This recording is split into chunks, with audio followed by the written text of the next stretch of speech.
Vous nous parlez ce matin, Thibaut, d'une nouvelle loi en Italie. Ouais, ils sont motivés en ce moment, les Italiens. Bon, alors, si à une époque, ils inventaient des trucs stylés comme la pile électrique, les lunettes, le piano ou les cônes de crème glacée, aujourd'hui, ça n'a rien à voir. Maintenant, quand ils font des trucs, c'est de la de mer. En gros, la semaine passée, ils ont fait passer une loi sur la légitime défense. En fait, ils laissent plus de liberté pour se défendre. En gros, quand on est victime d'une effraction, on peut tirer contre le cambrioleur sans, logiquement, de conséquences judiciaires.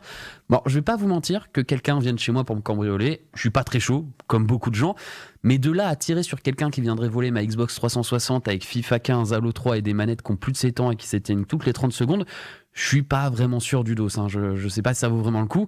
Non, mais si un cambrioleur vient chez moi, il va rien prendre. Il va repartir avec un butin de quoi 57 €. Il va pas se faire chier pour ça. À la limite, il va me laisser un pourboire, par compassion. Et puis se faire justice soi-même, c'est pas fou. On l'a vu dans certains pays où on a des lois sur le port d'armes, c'est parti pas mal de fois en cacahuète, alors que logiquement, c'est régulé, c'est conventionné. Alors imagine si tu laisses tout le monde avoir la possibilité d'avoir un pistolet chez soi, et puis permettre à un peu n'importe qui d'avoir une arme, ça risque d'être sympa, les vacances en Italie. Évitez de faire du camping sauvage, parce que vous pourriez être surpris.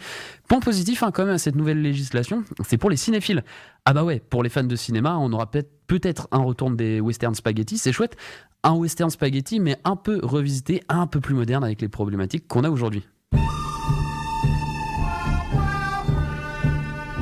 Ciao Luigi, come stai? La forme? Marco de Strassi, quel bon vent t'amène.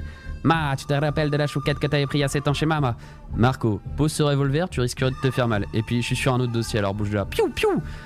Ah, j'en ai pas fini. Où est ce migrant qui est rentré par effraction pour voler nos emplois dans la bellissima Italia? Bah, je suis là, mais je te vole pas du tout d'emploi. En fait, j'ai créé une petite start-up, j'emploie 32 personnes, dont 78% plein temps.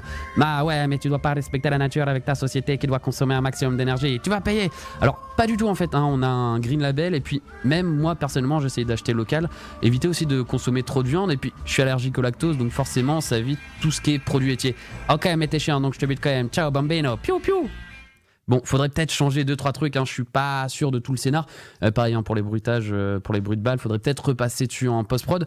Mais dans l'ensemble, ça pourrait être pas mal, ça pourrait donner un bon film. Je le vois bien marcher dans les salles de cinéma. Et puis tu peux faire tout plein d'épisodes, un peu dans le style Martine, mais avec Marco.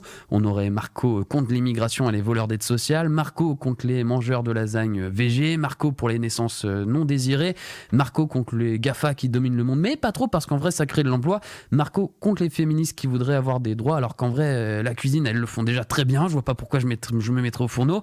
Donc voilà, s'il y a un producteur, à l'aise, je te laisse les droits, fais-toi plaisir, cartonne au box-office, juste pense à moi quand tu recevras un escar, fais un petit clin d'œil. Bon alors, après le problème c'est que ce genre de situation où ça flingue un peu partout pour se protéger, qui avec le temps se transformera en vengeance, puis Angèle Pasti, puis m'a doublé dans la queue, boum, ça risque de pas être sur écran géant, mais sur la une des journaux, rubrique fait divers. C'était le billet d'humeur signé Thibaut Vidal.